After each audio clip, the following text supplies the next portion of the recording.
Hello, my name is Christopher Renstrom. I'm the creator of rulingplanets.com and Christopher Renstrom Astrology.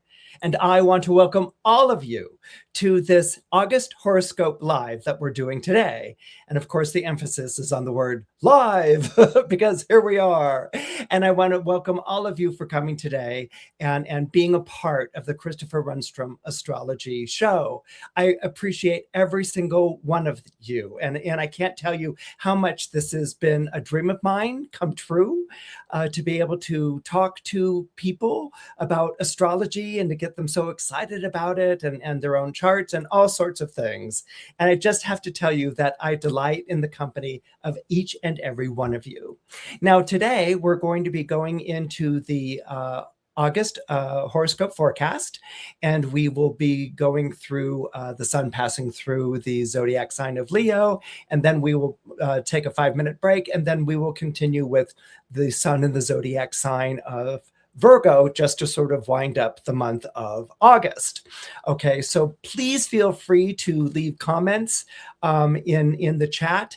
We're not going to be able to take questions and answers about the aspects today, but I want you to know that I read each and every one of all of your comments, and I have to tell you how important your comments and your feedback and your questions and your personal stories are.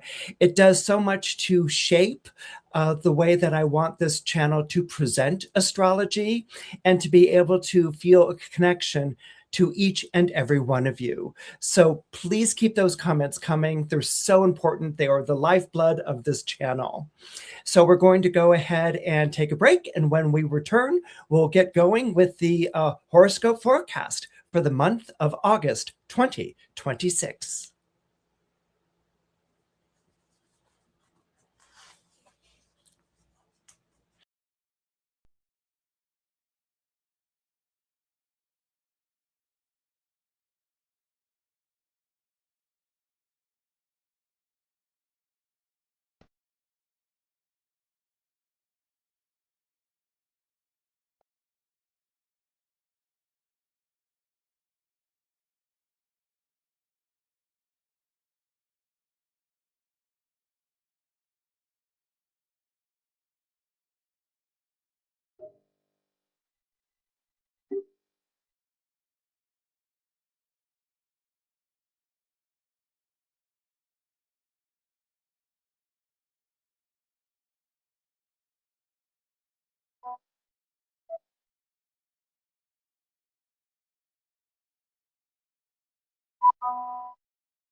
Hello, and welcome back to the August forecast for 2026. On August 4th, there will be a last quarter moon in the zodiac sign of Taurus.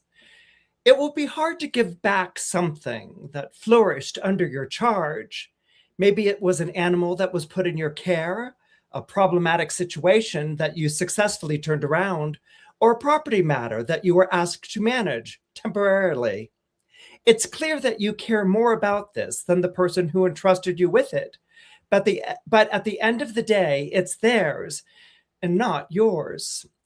Last quarter moons are all about withdrawing energy that you once gave so freely, because this is when the moon is losing light as it heads towards the end of its lunar cycle. It's always hard leaving a situation, but trust that everyone will remember the good that you did. Signs most affected are Taurus, Cancer, Virgo, and Capricorn. On August 6th, Venus enters the zodiac sign of Libra. You will be chosen to play the role of mediator in a dispute, and the best way to do this is to practice the gospel of compromise and cooperation. Begin by insisting that the victor concedes something of their spoils so that the losing side saves face. Then turn to the side that lost and tell them that it's in their best interests to make some kind of conciliatory gesture to show that there are no hard feelings. Do this, and you will create a lasting truce instead of an ephemeral ceasefire. Venus will be in the zodiac sign of Libra from August 6th until September 10th. Signs most affected are Taurus, Gemini, Libra, and Aquarius. On August 9th, Mercury enters the zodiac sign of Leo. Mercury, in the realm of the sun, means that you have to be true to yourself now. This will lead you to speak up in situations that you've been quiet about, and to draw the line with friends and co-workers who've gotten a bit too demanding lately. The sun is the planet of the heart, and for the first time in weeks, you will feel like you can truly speak from your heart without having to run things past your head first. Living in the moment will become increasingly important for you, and you may surprise yourself and some friends with some of the dramatic decisions you make on August 11th, August 12th, and August 15th. Signs most affected are Aries, Gemini, Leo, Virgo, and Sagittarius. Now, from August 10th until August 11th, we will have what's called a Venus bundle. On August 10th, Venus will form a trine to Pluto and also be opposite Neptune, while on August 11th, Venus will form a trine to Uranus. Now, what is a bundle? A bundle is when a transiting planet sets off a series of aspects that occur in rapid-fire succession. In this case, it will be Venus. Now, Venus in Libra believes in law and order. Venus in Libra believes in protocol, etiquette, and good manners. Aries, on the other hand, is ruled by Mars, named after the god of war. So Neptune in Aries is going to glamorize angry voices and passionate calls to action. Venus in Libra aims to cool down a situation in order to reach a sober judgment of events, while Neptune in Aries will say that this is the time to show what you mean and that you mean it. But this opposition on August 10th, this opposition between Venus and Neptune on August 10th, is bookended by two trines.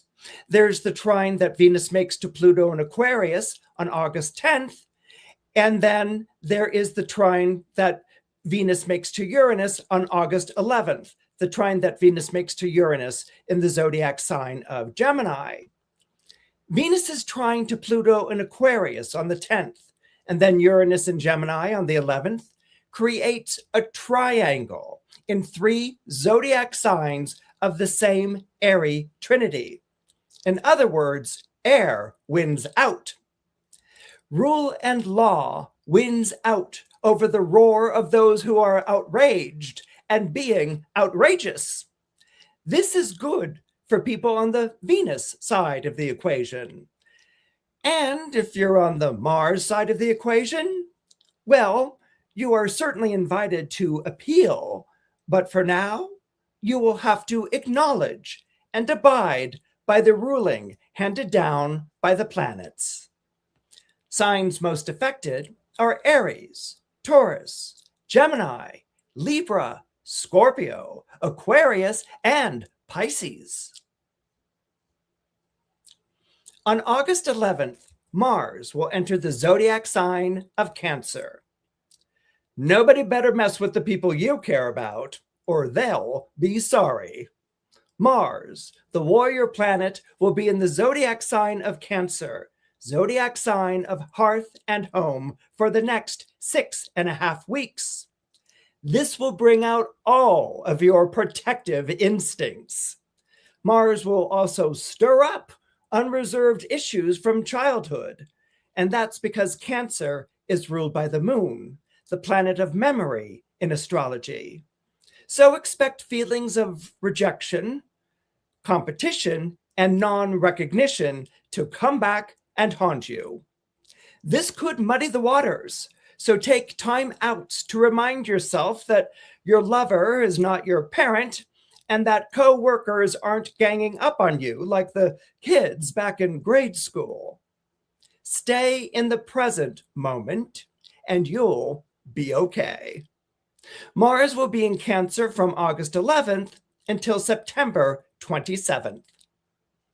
Signs most affected are Aries, Cancer, Scorpio, and Pisces.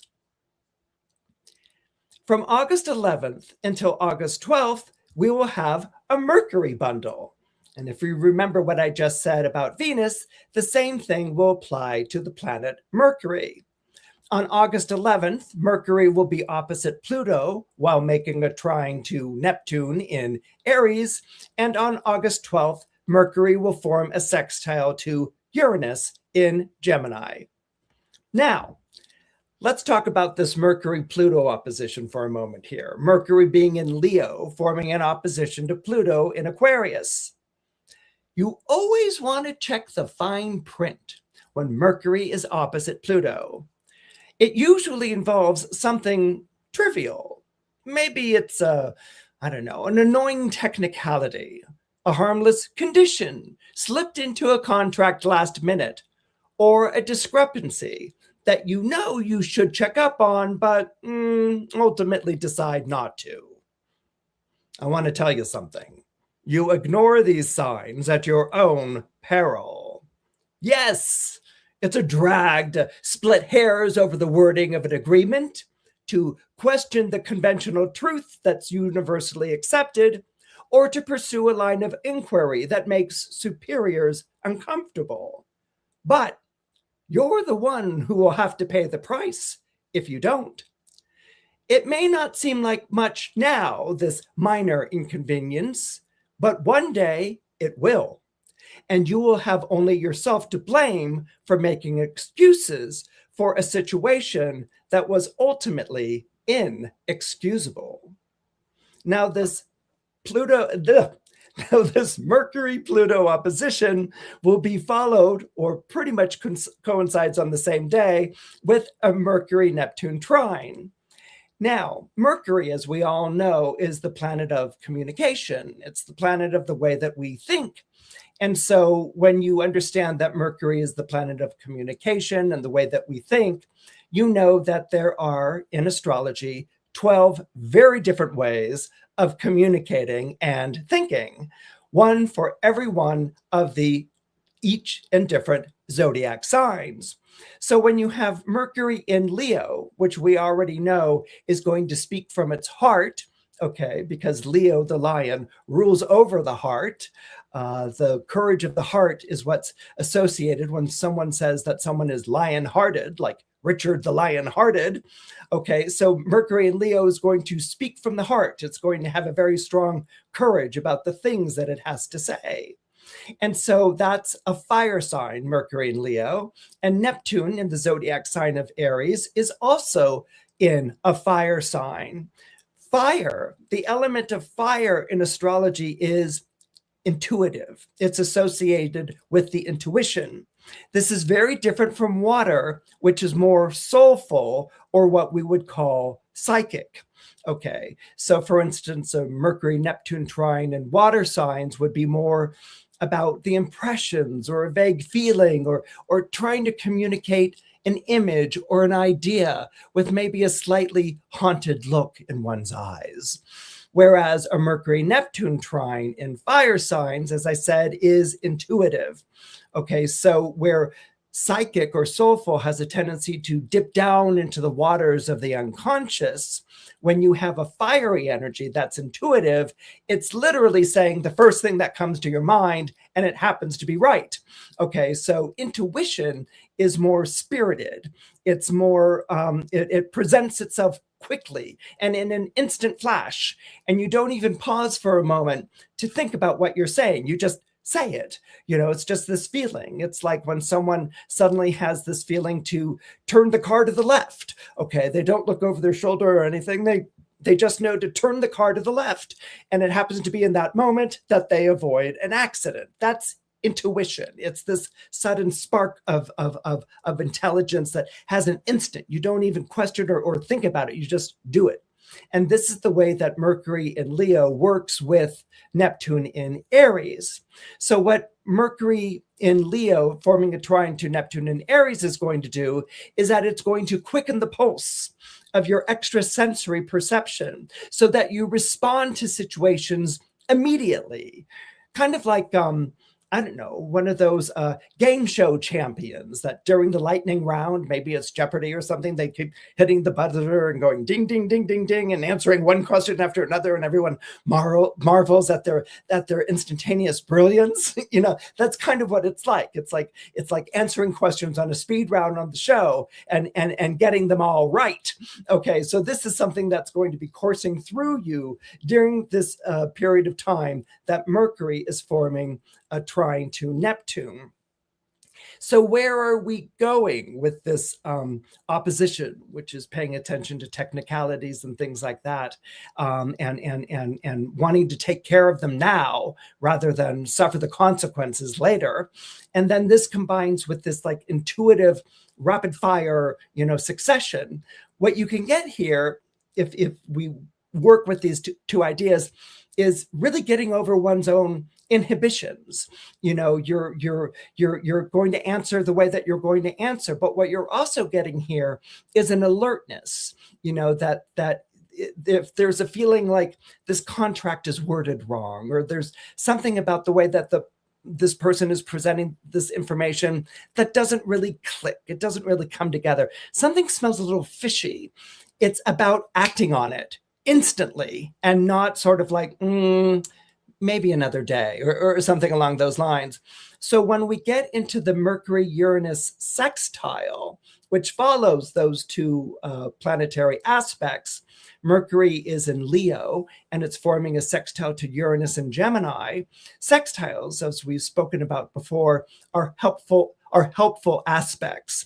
Okay, where a trine is just unconditionally in your corner and wants the best for you, a sextile wants to be in your corner, but they have a couple of things that need to be addressed first. Okay, and it's by addressing these things and engaging in a conversation that sextiles between planets are communicative, or really more conversational is a better way of putting it. They're more conversational by nature, and they are also essentially collaborative.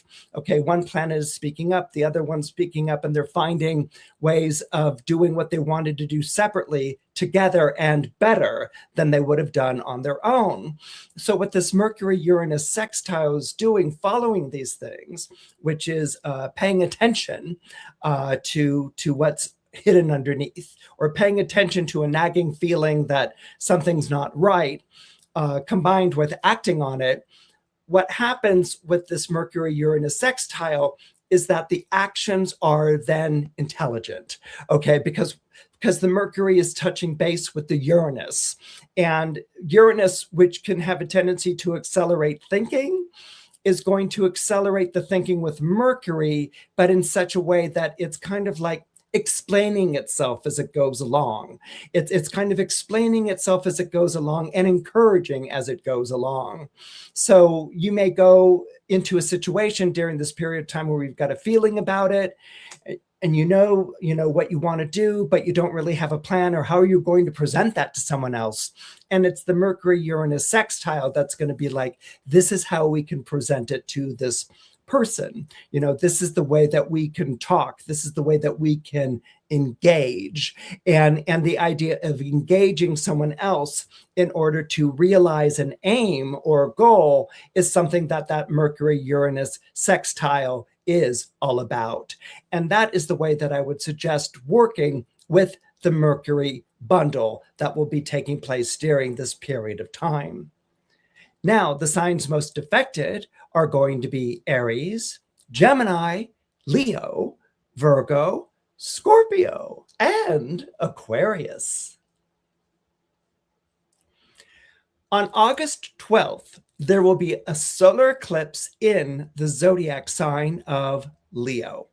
Okay, solar eclipses are when the moon passes in front of the sun and it blocks its light in the sky. Now, that's not something that we all see that takes place on that day. You have to be in the path of the eclipse itself to be able to see it visibly in the sky. But that doesn't stop an eclipse from exercising its influence and its energy. Now, back in the day, when you had a visible solar eclipse, and we've had a couple of them, for instance, here in the United States, and whether you've seen it personally or seen it televised or broadcast in some way, it's a very dramatic event. The moon passes in front of the sun and the temperature drops.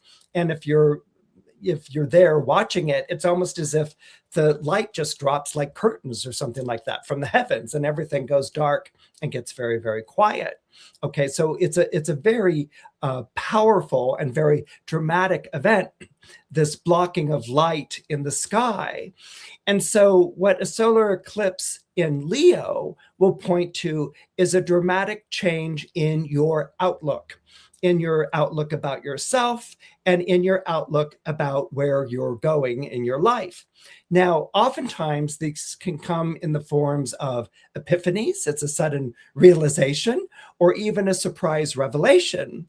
But in this case, because we have a light that's being blocked or a light that's being removed, in this case, the solar eclipse may be associated with the removal of something or someone whom you looked up to.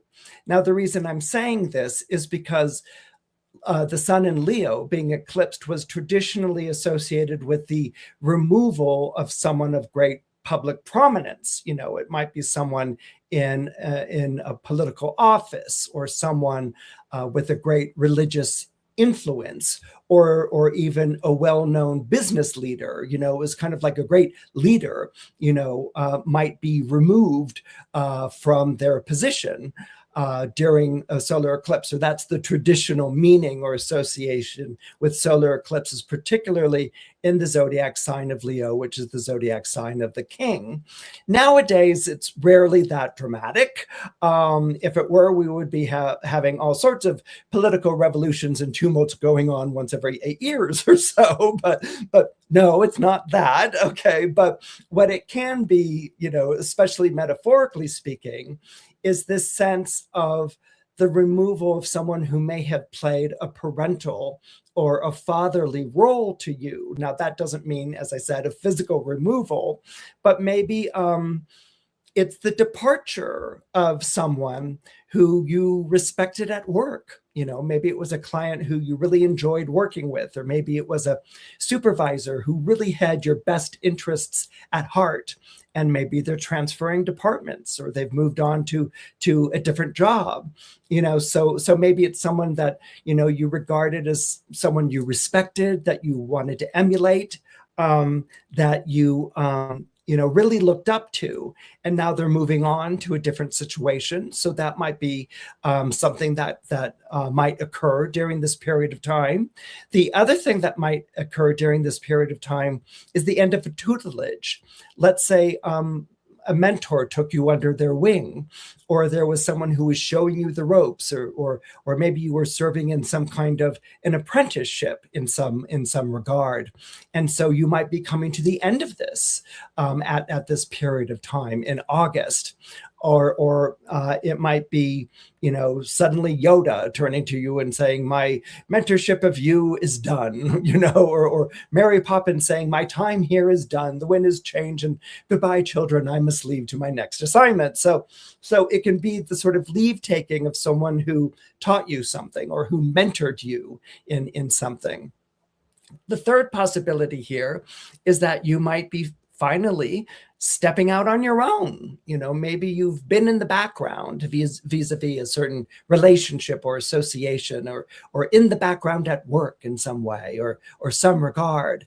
And it might be this feeling that you're finally stepping out on your own, that maybe you're stepping into a promotion, or maybe you're starting your own business, or maybe you're leaving home, or graduating from an apartment to a house, or something along those lines.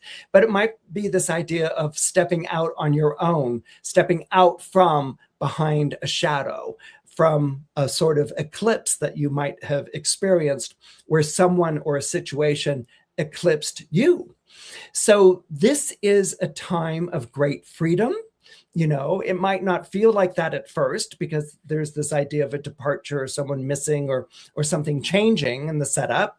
But it is, in its essence, a time of great freedom and liberation. And of course, with great freedom comes great anxiety. I bet you all thought I was going to say great excitement and exhilaration. That could come with great freedom too. But in a moment, or an hour, or a week or two, comes the anxiety. Now it's like, now that I'm on my own, like, what do I do about it? Anyone who's been released from a situation that they felt imprisoned by, maybe either emotionally or financially, all of a sudden they're on their own, and it's great, but it's also like, I'm really on my own. And so what you need to do is to give yourself time to get used to this new landscape. And once you do, I think you're not only going to summon up the courage of being out on your own, but you are going to feel that thrill and that exhilaration, and you'll have all kinds of plans for your future. Signs most affected are going to be Aries, Taurus, Leo, Scorpio, Sagittarius, and Aquarius. On August 15th, Mercury will form a conjunction to Jupiter in the zodiac sign of Leo. The question you'll be asking on this day is, how did you go from a dearth of possibilities to a flood of choices? That's what happens when Mercury conjoins Jupiter, the planet of there's no such thing as too much of a good thing. Jupiter was named after the Roman god of plenty and abundance. And Jupiter was also named after the Roman god of storms, which means that it will be raining opportunities and offers during this time. That's fantastic news if you've been stuck in a rut, or felt like life was passing you by. Suddenly you're going to have all these possibilities and offers and opportunities raining down on you. But it can be potentially problematic if you're already spoken for, or if you've already finalized certain commitments. This Mercury-Jupiter conjunction is going to make you feel like a kid in a candy store. And even if you say to people, no, I'm just looking and not touching, you may be unable to help yourself. Signs most affected are Aries, Gemini, Leo, Virgo, and Sagittarius. On August 17th, Mars will form a square to Neptune. Now, this is a very intriguing square because we have Mars in the zodiac sign of Cancer forming a square to Neptune in the zodiac sign of Aries. Squares, as you might recall, are when planets are forming an adversarial relationship to one another. Actually, it's kind of more along the lines of a one-upmanship with one another. It's adversarial, but it can also be one-upmanship. Okay, and what it is that one planet has one idea of the way that things should go. Another planet has a very different idea of the way things that should go, and they're going to get into an argument about it. Now, an argument doesn't necessarily mean that they're raising their voices or out shouting one another. I mean, that can certainly happen, but people can argue and people can fight in different ways. For instance, there might be one person who's very loud and boisterous and the other person who's like, and quiet. And the person who's loud and boisterous is like, why do I get a feeling like you're patronizing me or just saying these things and something's up? And the person who's quiet might be like, I didn't say anything. I don't really know where you're getting that idea. I mean, that can be a way of fighting too. And in fact, actually, in that example that I just shared with you is very much an Aries and a Cancer conversation. Okay, so that might be part of what's going on this day. I mean, Aries is very much like, this is the way it's going to be done. And it's driven by an urgency and a sense of knowing what's right. And not only is it right, but it needs to be acted on right away. Okay, this is what makes Aries so urgent, is this idea. And Cancer, which is a cardinal sign just like Aries. Cardinal signs, by the way, in astrology are signs that rule over equinoxes and solstices. So for instance, Aries is the zodiac sign that rules over the spring equinox, hence its urgency, getting things up and going, which is what happens in the spring when suddenly everything's blooming and popping up through the ground. Okay, there's an urgency to getting up and going and growing. Okay, that's the spring equinox. And then Cancer is the zodiac sign of the summer solstice. And the summer solstice is a time of abundance. It's a time of plenty. It's a time of, I'm not in your hurry. Okay, so where the spring is, you have to get things up and going and growing, and there's weeds and frost and things like that can thwart your growth energy. In the summer, it's kind of like, you're relaxing, you're reclining on your chaiselong, and you're reading a book with not too many big words. You're enjoying your time by the lake or the beach or outside, where it's pleasant and nice, and you're not really feeling like you're in too much of a hurry at this point in the summer that Cancer rules over. But also what we throw in here is Cancer being a water sign, and it has a different way of approaching things than a fire sign does. A fire sign can be very in your face. It can be very urgent. It can be very now at this moment, and a water sign is more, why don't you go ahead, or why don't you go first? And it will let the other sign go first, because then it's going to figure out what it's going to do in response to it. Okay, so there can be a little bit more of a strategic quality. It's not as impulsive as the fire sign. And maybe strategic goes with that kind of temperament. But what you also get with the fire sign is very much an improvisational or making it up on the spot type of thing. And there's a kind of audacity and a boldness and a recklessness to fire, particularly Aries. So what's happening here is that we've got a Mars-Neptune square. Neptune will glamorize whatever zodiac sign it's passing through. And so Neptune in Aries is going to glamorize the person of action. It's going to glamorize the person with great conviction. It's going to glamorize having lots of testosterone, no matter what you are, just this taking action, and there's a boldness and a strength and all these sorts of things, and it's going to glamorize people who are bold and strong in their convictions and willing to make sacrifices and things along those lines. things. Now, that's not really the way that Cancer approaches things. Cancer is a zodiac sign that's associated to hearth and home and family. Cancer is pretty much associated to the preservation of life and to the preservation, as I said, of that hearth and home and family.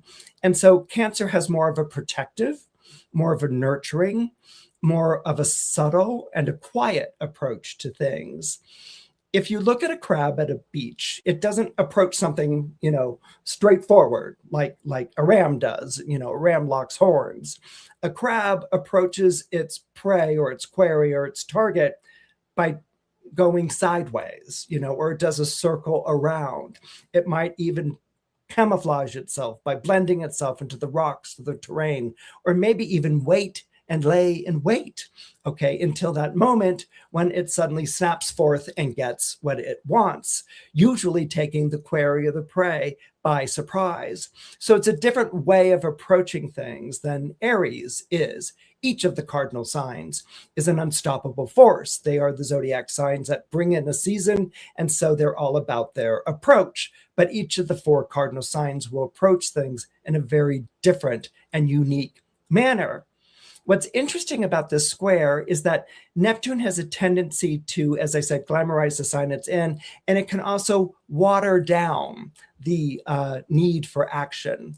Now, at first you might be like, well, it's an Aries and that's all about urgency. But what Neptune can do is that it can bring up this feeling of like urgency and acting now, and everyone act now, but you're not really acting on it. There's a sort of illusory quality. I mean, on one hand, Neptune, which is associated to the madness of crowds and the delusion of masses, can suddenly get people up in arms about something. So that's where it could be very active or very activating, very enticing.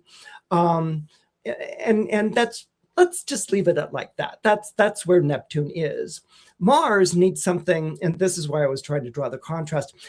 Mars needs a specific target, okay? It doesn't want to be part of a mass thing. It wants a specific target, something that it's going after, And so when you've got a Mars-Neptune square that's going on, that can, in some ways, elude the Mars energy, or it can make something very tempting, and then the Mars energy either reaches out for it or it gets very cautious.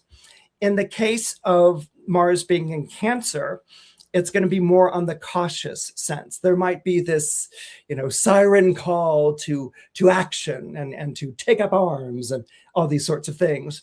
And so the Mars in Cancer might be very untrusting of that, because Cancer doesn't do that. Cancer doesn't really trust. It's when you're looking at the food chain, Cancer is like pretty much at the bottom of it. So it's used to being more prey than predator, more food than the thing that eats and banquets, so Cancers can have a tendency to, the reason why they sort of hide or blend in is because they don't want to become the prey to anyone else. They're very sensitive to that. So the Mars in Cancer has a tendency more to lay in wait or to bide its time. And the Neptune in Aries is more seductive. It's more persuasive. It's more like, just do this now. So you may feel during this period of time like you're resisting or holding back against taking action. And you may not really know what it is, other than it feels like what's being asked of you might be too much, or you don't see exactly what you're going to get out of it, or you're being lured out of a place in your life where you feel very comfortable and very safe, and you don't really trust this action. Now, because Mars rules Aries, which means it rules that Neptune, this is going to be a time of great conflict, because you're going to feel very lured or like you're being seduced by something, and like you must follow it, but then you're not quite sure of it. What can also be going on here is that Neptune can be associated with a vision of the way that things can be, and maybe it's like, you could make your life this, or you could make your life that, but you have to act. And you may find yourself like resisting that action, but at the same time wanting to act. So that's kind of the way that the square really is going to work. The square doesn't have to be resolved. It's just this is going to be the conflict and feeling that's going on. And it's going to make you really review and think about whether you're capable of following through on an action, whether that action is best, or are you missing out on an opportunity because you're staying too safe or too cloistered within your comfort zone. That will be the dilemma that you will be facing during this Mars-Neptune square on August 17th. The signs most affected are going to be Aries, Cancer, Libra, and Capricorn. Another aspect taking place on August 17th is Mercury forming a trine to Saturn. That's Mercury and Leo forming a trine to Saturn in the zodiac sign of Aries. Now, usually, strokes of genius are just that, strokes. You may be excited by an idea, seized by an impulse, or bedazzled by an intuitive flash. But since these inspirations rarely coincide with conducive circumstances, they can often be left to wither on the vine. Fortunately, the Mercury-Saturn trine that's taking place on this day shows that you will be speaking to a receptive audience. Now, what do I mean by speaking to a receptive audience? In other words, there are people around you who get what you are about and who can help you to put these ideas of yours into action, who can help you apply these strokes of genius so that they produce tangible results. This is coming after months of one rough sketch after another rough sketch after another other rough sketch. And you'll see at least one of these rough sketches of yours make the leap from drawing board to the material world. Signs most affected are going to be Aries, Gemini, Leo, Virgo, Sagittarius, and Capricorn. Another aspect taking place on August 17th is Venus forming a sextile to Jupiter. It's the little touches that count when Venus, the planet of good manners, sextiles Jupiter, the planet of hospitality. Going the distance to set the mood for a first date or to wine and dine a prospective client will yield the response you seek. Plus, it will make you feel better about yourself too, because you'll feel sophisticated and classy. It's easy to forget how important face-to-face time is nowadays, especially in a world of Zoom calls and texts. Venus and Jupiter have always been committed to relationship building. That's because they know that the secret to success isn't based on the people you know. It's based on whether the people you know like you or not. Signs most affected are Leo, Libra, and Sagittarius. On August 19th, we will have a first quarter moon in the zodiac sign of Scorpio. Creativity is often fueled by heartbreak, whether it's a means of expressing something incommunicable, a way of coping, or a soulful response to a wrenching loss. Creativity springs from this rich soil. The first quarter moon in Scorpio shows that this is the time to build something from your pain, be it past or present pain, because what you've experienced resonates with other people and what other people are going through. One of the great lessons that this quarter moon can teach in Scorpio, so that also means one of the great lessons that a water sign can teach, is that a broken heart doesn't stay broken. Like the moon in its lunar cycle, the heart emerges from the darkness to love again. Something to think about during this quarter moon. Signs most affected are Cancer, Leo, Scorpio, and Pisces. And on August 21st, we will have Venus in Libra forming an opposition to Saturn in Aries. But before that, I must have a gulp of my water bottle. The magic of live. So on August 21st, we will have Venus in Libra forming an opposition to Saturn in Aries. This is a really intriguing opposition. Oppositions describe a relationship where planets are absolutely opposite one another on the zodiacal wheel. If you look at the image that Fact Check Joe, my new producer, is sharing with us today, you will see that Saturn and Venus are opposite one another in the sky. They're almost like maybe sitting opposite on a seesaw with one another. It's as far away as the planets can get from one another on the zodiacal circle. So they really represent 2 points of view that are not conducive, and they're not interested in being conducive with one another. They are absolute points of view. So on one hand, you have Saturn, which is in its fall in the zodiac sign of Aries. Aries is a fire sign, so it's very me-oriented, and it looks to itself to get up and going, to get up and to get going, to innovate, to overpower, to power through, to rely on itself. Aries is a very self-reliant zodiac sign, okay, and it expects to make itself be the best that it can be. You know, I don't know if you remember that tune. It went from a commercial of "Be the best that you can be in the army" was actually the entire lyrics, which is very fitting for Aries, since Mars, named after the Roman god of war, is the ruler of Aries.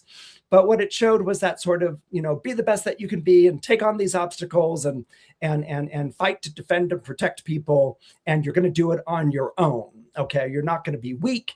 You're not going to be confused. You're not going to be bewildered. You're not going to turn to anybody else. You're going to rely on just you. Okay. And what Saturn does when it's in Aries is that it makes it even more that, but less in a sort of triumphant way and more in a sort of going up against enormous obstacles or facing great challenges sorts of ways. Okay. And so that can be the temperament of the Saturn in Aries. It's not as Marsy, you know, in terms of that impulsive or that fueling up of fire. In a way, it's more somber, it's more serious, and it's more of a sense of having gone up against great challenges. I think a Saturn in Aries is probably more battle scarred. You know, it's fought many battles. And so where young recruits might be like, you know, or young soldiers might be like, oh, let's go and fight a battle. You know, the Saturn in Aries is like, don't be in such a quick rush to do this. You know, it's bad things or dreadful things you experience and witness. And so it's battle worn. It's gone through a lot of contests and it's ready to go and take on another one. And so there can be a sort of loneliness to that, which can be amplified with the Saturn there. Venus in Libra is a very different view. Venus, first of all, is a planet that wants to do things with other people. Okay, Venus rules over your relationships and your associations and how well everyone gets along. Venus is the planet of attraction in astrology. So it's literally Venus is likes like. Okay, so Venus will draw into your life people who like the same things you do, who laugh at the same jokes that you laugh at, who rock to the same songs that you rock to, you know, who like the same politicians you like and despise the same politicians that you despise. Okay, so Venus is likes like type of thing. And so Venus is an air sign, and air is very much a we-oriented sign. And a fire sign, well, to understand fire, you take the W and we and you turn it upside down to make an M and you get me. But that isn't because fire signs are like egotistical or self-involved or anything like that. What it is that the fire signs, or Aries, Leo, and Sagittarius, place a high value on being the best that you can be, on being an individual and making an individual difference in people's lives. Okay, so the fire signs really, you know, turn to themselves to make the difference or to make their own life happen. And that's a beautiful gift that the fire signs give us, because in a world of conformity or cookie cutter cutouts, you want that fiery individual. You want that blazing sense of uniqueness to be a source of inspiration, to sort of, your eyes look up to this blazing comet across the sky. And that's what the fire signs do. The fire signs show what can happen with strength or commitment or dedication, etc., by being true to who you are. The air signs are being true to the relationship, to the friendship, to the group dynamics, to how people get along with one another. And this, again, is Venusian in its understanding, because Venus believes that, you can go ahead and be the best that you can be, and that's great, but you're not going to be the best that you can be on your own. You need people in your corner. You need people who support you. You need people who are sympathetic, understanding, people who will talk sense to you, people who have your best interests in mind, and you have their best interests in mind. So Venus wants to people your life with people who are on your side, who are on your team. Okay, so when you have an opposition like this, it can be a feeling of, if you're too Saturnian in a sense, too battle weary and on your own, and no one really understands this, Venus in Libra is going to show you different alternatives and choices. It's going to almost invite you, like you don't have to be alone with this if you don't want to be. You don't have to be take this on your own shoulders. That there are people in your life, or people that you can meet. And so the Saturn in Aries might be like, no, there aren't. People leave or reject me, or they just don't get where I'm coming from. And Venus would be like, well, if you want to be a sourpuss, but there are, and anytime you want to come and join us in the party room or whatever, you're invited to. And, so that might be, or if you're on the Venus side of the equation with Venus and Libra, you may be feeling like, building relationships and associations where everyone likes, and then there's that sourpuss over in the corner of the party who's kind of ruining it for everyone, and you might want to go and invite this person to come into your life, invite this person to come join everyone else. And this person might be really taciturn and really committed to not doing that. And you might sort of feel like, well, maybe it's better to just leave them alone or something like that. But it's not going to keep you from trying to do that. So if this is something that, let's say it shows up in a relationship, you might be seeing someone right now who's being more, I'm talking to the Venus people, you might be seeing someone right now who's more Saturnian, more withdrawn, and you're trying to reach this person, and this person isn't reachable. And what the opposition would say is, don't try, that give this person their time and space, leave them alone, and they'll come around to reaching out to you when they feel ready, And sometimes when we're asked to sort of like be understanding in that way, it can be hard, because we may feel like someone's not talking to us because they're mad, or they're withholding, or they're going to reject us in some way or whatever.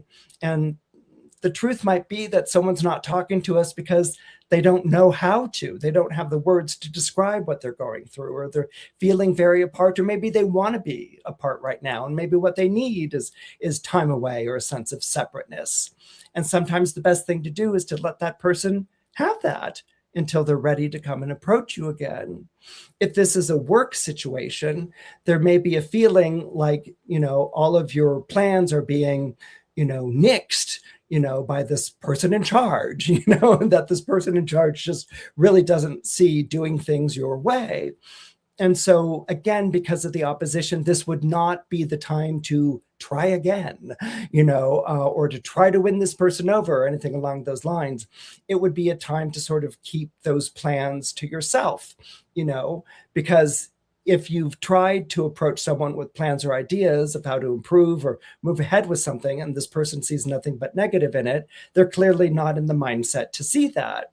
And so that might just be the mindset they're in for a while, or that might be a mindset which is part of the culture at work. And you might be asking very real questions right now as to whether it's perhaps the time to move on, or to part company, because everything that you're doing is just either getting a no from this person or even irritating them even more so.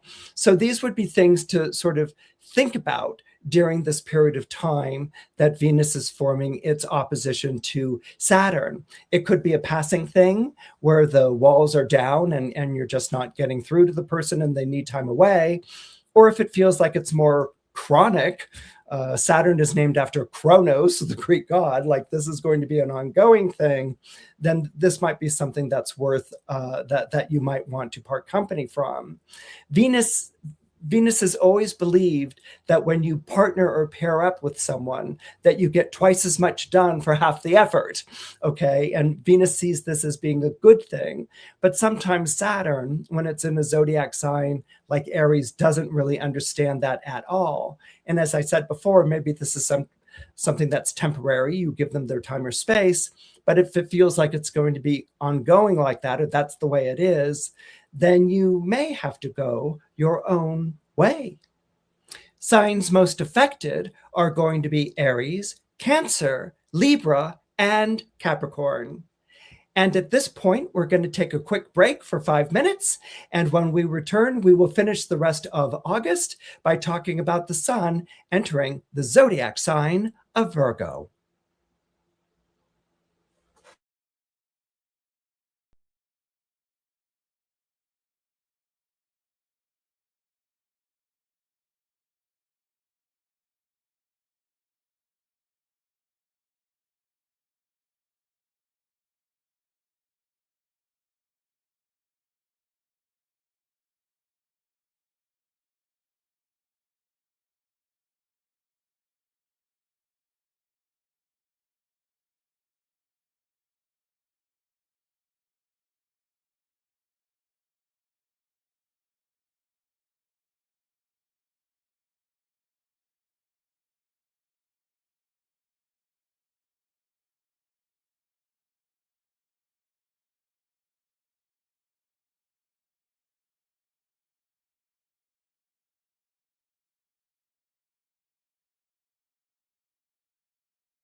Hello, and welcome back to our August horoscope forecast for 2026 as we continue with the sun entering the zodiac sign of Virgo. On August 22nd, the sun enters the zodiac sign of Virgo. Virgo is often portrayed as a know-it-all sign, and people born under the zodiac constellation are often portrayed as being cool, removed, and cerebral. Well, as you can imagine, nothing could be further from the truth. The sun burns hot in Virgo, and that's something that I really came to appreciate once I had made the move here to Utah, here in the United States, is how hot the sun is at this time of year. And so all of this idea of like Virgo being cooled and removed or whatever made no sense. And it also made no sense with the Virgos that I happen to know, who can be very curt or abrupt or brusque or right to the point, who aren't particularly cool and removed or cerebral at all. In fact, they can get a bit heated under the collar and a bit flustered with a situation. And what this comes from is Virgo's work ethic. But indeed, Virgo's famous work ethic comes from having to gather all the harvest before it rots beneath the unforgiving rays of the sun. This is something that I also learned by living here, is how quickly things have to be harvested at this time of year, at this time in the summer. Because if it's left out too long in that unforgiving heat, then it's going to rot. It's going to spoil.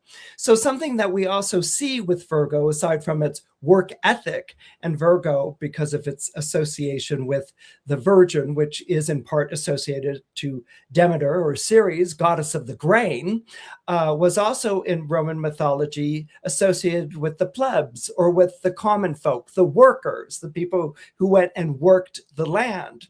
And so Virgo has always been the sort of patron sign of workers and wanting to take the side of those who go and do the labor, those who go and do the jobs that everyone needs them to do. The essential workers is probably the best way of putting this. So this work ethic is very strong, but also this doing things in a hurry. There's a kind of urgency that also fuels the way that Virgos will work at something. They can appear cool under pressure, but at no point does that mean that they're not putting pressure on themselves to produce the desired result. So you can expect the next 4 weeks that the sun is traveling through the zodiac sign of Virgo to be demanding, as you must move now at a hectic pace to meet deadlines, to score deals, and to make sure that every I is dotted and every T is crossed in anticipation of taking in a big haul. It will be hard to do under the heat of scrutiny, to be sure, but that's what makes this challenge worth rising to and meeting. Signs most affected are going to be Taurus, Leo, Virgo, and Capricorn. On August 25th, Mercury enters the zodiac sign of Virgo.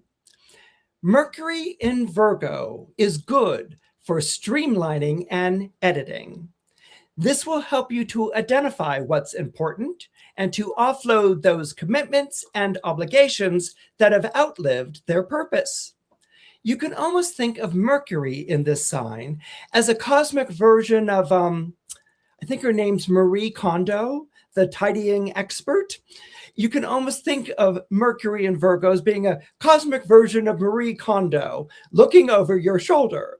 Now, we can all tend to get a little pack ratty in our lives from time to time, where we wind up holding on to clothes and shoes and things that we never wear. And it helps to have a Mercury in Virgo say, keep this or pitch that.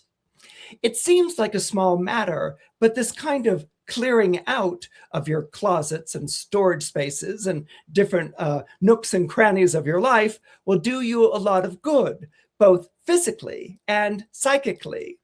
Not only does it clear up closet space, for instance, but it clears up mental and emotional space as well. You'll feel so much lighter as a result, and you'll look at things with a fresh perspective. Mercury will be in the zodiac sign of Virgo from August 25th until September 10th. Signs most affected will be Taurus, Gemini, Virgo, and Capricorn.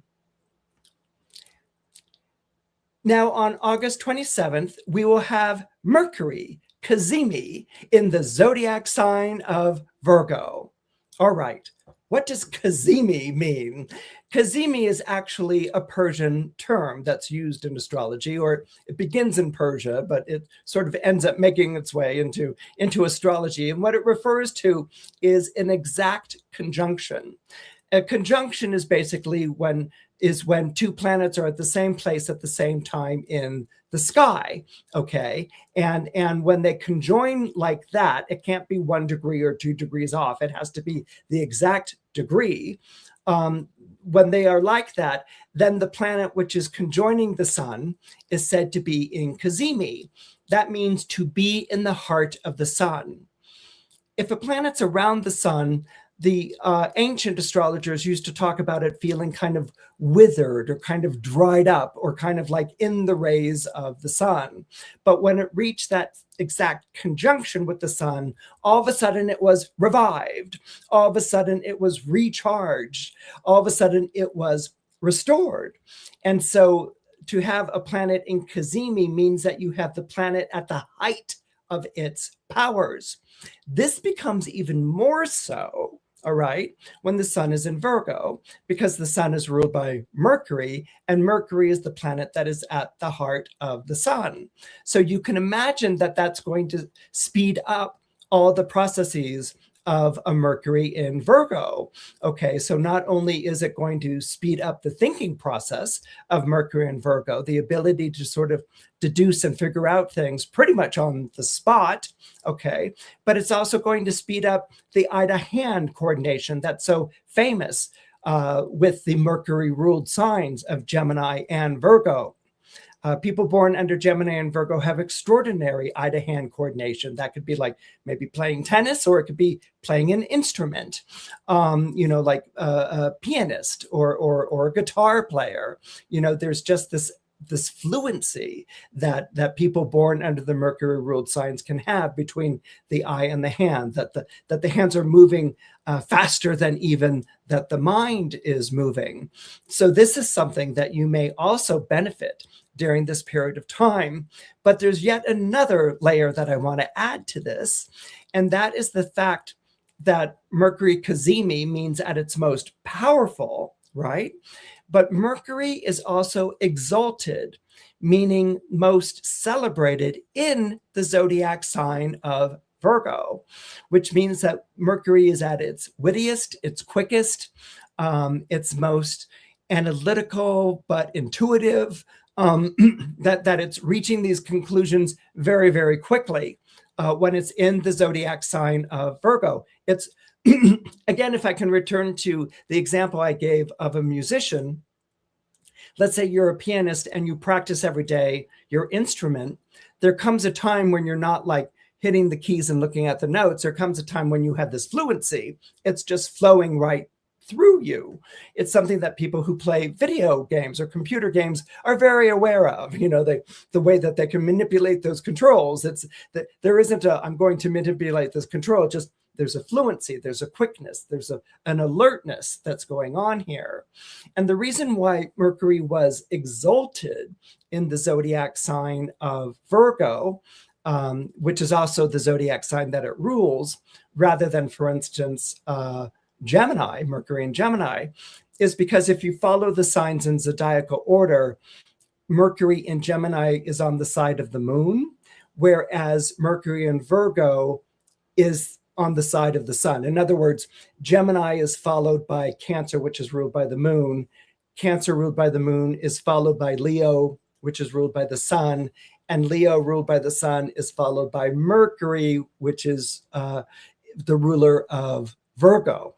Okay, so this is why Mercury was said to be both at home in Virgo and exalted in Virgo. So here you have a very clever Mercury placement. You know, you have a mind that really assesses things very, very quickly. It would do that on its own anyway, but that becomes even more so during the time of the Cazimi. So, of course, this is the time when you want to do anything which is of a mercurial nature. Remember that the Latin root of Mercury is merc, where we get merchant, merchandise, and mercantile. So anything dealing with buying and selling is excellent during this period of time. Anything that deals with eye-to-hand coordination, anything that deals with gaming, or even with competition is blessed during this period of time. Anything where you're dotting all the I's and crossing all the T's, or where you're presenting, or where you're messaging, if you're launching, or whether you're presenting, that's all going to be blessed during this period of time. Again, there's going to be a quickness to it and an urgency because of where we are in the summer months, but there's also going to be a fluency and an expertise. In other words, you're going to be hitting your target really right on. So this is the period of time when, if you're targeting a goal or going after something or buying or selling something, this is the period of time when you want to do it. It's probably going to be one of the best days that you could possibly do something like this in all of 2026. The signs most affected during this period of time are going to be Taurus, Leo, Virgo, and Capricorn. On August 28th, there will be a lunar eclipse in the zodiac sign of Pisces. Now, it will feel like your world is unraveling thanks to the lunar eclipse in Pisces. And that's because things tend to fall apart when the full moon turns red and brown. And the fact that it's taking place in Pisces, the last sign of the zodiac, makes it seem all the more apocalyptic. But there's a very simple rule of thumb to lunar eclipses, and it's this: anything that's on weak footing or standing on iffy ground will surely collapse during the time of a lunar eclipse. This pertains to relationships and careers as much as it does to health matters and mental states. What you thought was solid, you may discover during this period of time of the lunar eclipse isn't. Now, the key to surviving this occultation is to get zen about it, because whatever is passing out of your life during this period of time actually left a long time ago. This could be worrisome or liberating, depending on your state of mind and how honest you are being with yourself. So whatever the outcome of this lunar eclipse, you need to know that the purpose of the lunar eclipse is to clear away the dead wood, and that's in order to make room for new growth. Signs most affected are Gemini, Cancer, Virgo, Scorpio, and Pisces. And on August 31st, we have Jupiter in Leo forming a trine to Saturn in Aries. Now, this is a very, very important trine, and I'm going to tell you about this trine after I get a swallow of water. Smart water. I don't know. I felt like a commercial all of a sudden. Anyway, this is going to be a very important trine. It's important because in ancient astrology, any sort of aspects that were formed by Jupiter and Saturn were seen as being very powerful and very impactful in their effect. This is before the discovery of the modern planets, which begins in 1781. So before then, basically the timekeepers were the two slowest planets in astrology, and that was Jupiter and Saturn. And Jupiter and Saturn, if you're familiar or you know your Greek mythology, are two antagonistic planets. Saturn is the god who fathers Jupiter, and Jupiter is the god who overthrows Saturn and takes over heaven and sets up the regime of the Olympians. And so his father is overthrown and sort of sent packing. Nowadays, we talk about it more in terms of like Saturn representing what's old and Jupiter representing what's new. In other words, Saturn could be the old generation that's holding on to power and not giving it up and not knowing when to get off the stage and pass it on to younger people, and Jupiter is leading the young people and saying, oh, you old fogies, move to one side. We have a better vision of the world and the way it needs to be, and we're going to bring that to the fore. We're not going to let you, old cranky Saturn types ruin things anymore. That's kind of an example how it sort of plays out a lot these days. And so you can sort of see the antagonism. Okay, if you're on the side of Saturn, you're kind of like, who are you calling old? Excuse me. And who do you think like raised you? Who do you think like helped create this world? Who do you think like created these opportunities for you? This is all the thanks I get, for providing the shoulders for you to stand on, you Jupiterian youth, don't talk to your elders like that, and then the young people are like, you're squeezing the life out of the future because you won't, get out of the way, and your time is done, and there's a new time that's coming here, and you're not relevant anymore. You're not speaking to us anymore. And so we must overthrow you, and so you can see where the two of them would like, not get along. But what happens is when these planets form a trine to one another, they see the value in one another's point of view. Okay. In other words, Jupiter, for instance, in Leo, is going to have a very strong emphasis on now. Leo is a very present tense sign, and it's kind of present tense verging on the future. Leo, like the sun that rules the zodiac sign, believes that tomorrow is another day. And so, or the sun will come out tomorrow, just never lose that optimism, never lose that faith in what the future can bring, and how you can go and reach it and become the best that you can be, which is always a fire sign motto, one espoused by Aries and one also definitely espoused by Leo. And so the Jupiter and Leo is don't give up faith, and we're going to present ourselves. We're going to bring in this new sense of a world. So Jupiter brings the enthusiasm, it brings the faith, but Jupiter doesn't always have the know-how, okay, because Jupiter and Leo can be sort of present tense or in the present moment. It doesn't look too far into the future, and it doesn't look too far to the past. And it can be very, showing up, and things are happening because I've shown up type of thing.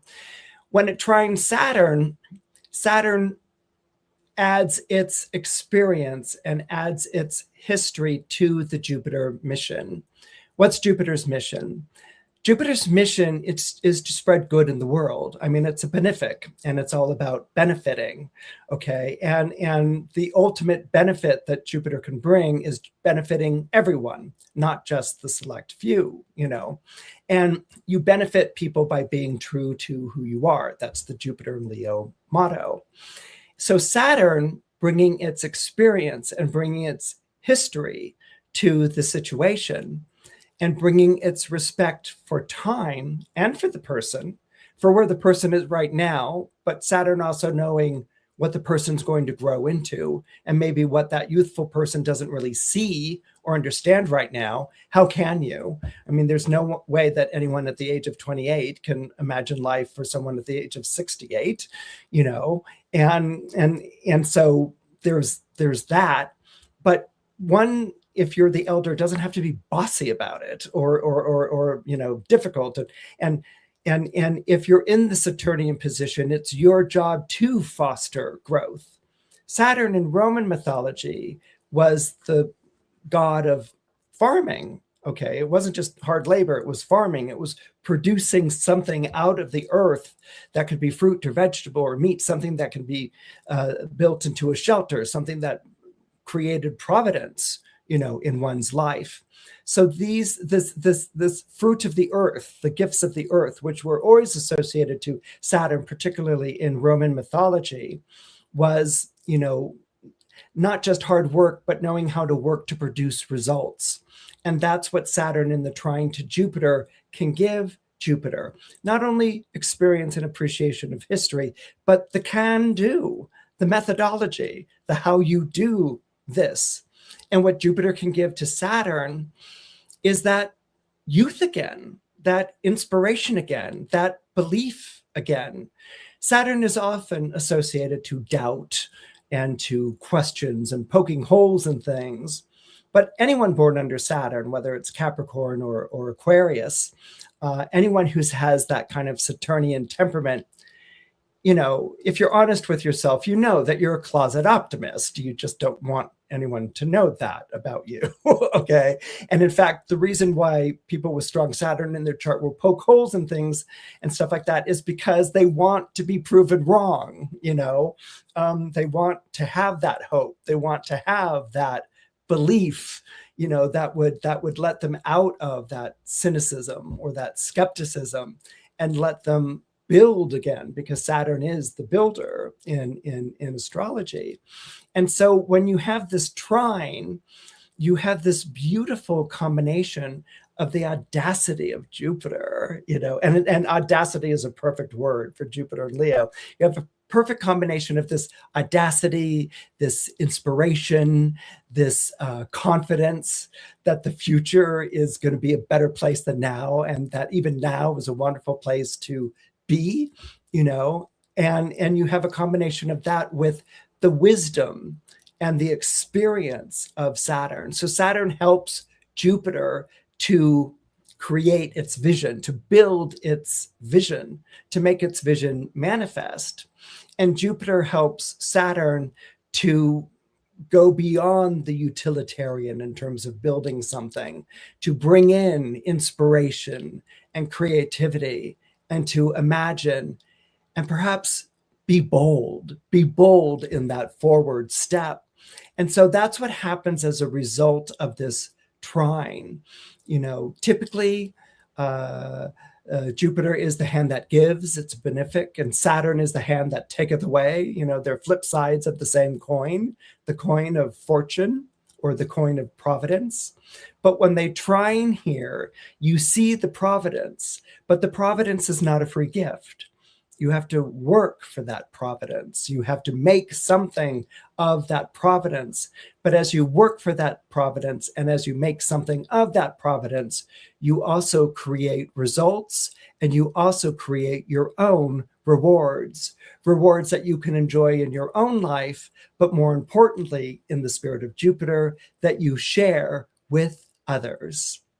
Signs most affected are going to be Aries, Leo, Sagittarius, and Capricorn. Now, before we go, we have some announcements to make. The first announcement that I want to make is that the Christopher Renstrom astrology episode of the solar eclipse in Leo and how it affects each of the 12 zodiac signs will be posted on Monday, August 3rd. And that's free for everyone to watch. And I hope that you enjoy it. And I hope that it speaks to you and resonates with your own horoscope. That will be followed by the Libra lesson, which is part of the Christopher Renstrom Astrology Salon. And for instance, the Virgo lesson, the Sun in Virgo lesson right now is on view for those who are subscribed to the Christopher Renstrom Astrology Salon. The Libra lesson will be released on Monday, August 17th.